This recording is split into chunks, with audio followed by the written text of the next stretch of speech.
Okay ka lang? Nag-aalala lang ako sa business ko sa Pinas. Doon na kasi natututukan eh. Ganun ba? Teka, may kaibigan akong expert dyan eh. Oh, sakto online siya. Kausapin natin. Sige.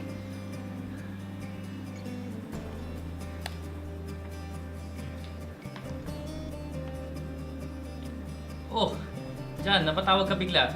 Uy, kumusta? Itong kaibigan ko kasi manghihingi sana kami ng advice kung paano mag-manage ng business na nandito kami sa abroad pero yung business na sa Pinas.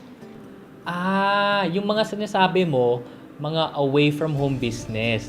Yung food cart, yan ang actually pinakasikat ngayon. Yung sunod ang mga franchise. Pwede itong mga franchise ng eskwela, gym, at pwede rin restaurant.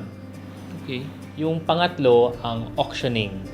Ngayon, para sa mga tips o mga payo para sa mga gusto magtayo ng away from home business tulad nyo, ang unang sinasabi ko, kumuha ka ng mga tauhan o staff na pagkakatiwalaan mo. Importante yan. Tapos, pag nakuha mo na yung staff na gusto mo, dapat magkasundo kayo kung paano kayo magtatrabaho habang wala ka. At huli sa lahat, importante rin na kung may oras ka, gumawa ng mga random visit o mga site inspection. Importante yung tatlo para sa mga away from home business. Oh, kaya naman pala eh. Madali lang. O sige pare, salamat ah. Salamat talaga ha. Best ka talaga, idol. Alam mo, sobrang naliwanagan talaga ako doon. Alam mo, gagawin ko na lahat ng sinabi mo. Okay, sige. Ingat. Paalam.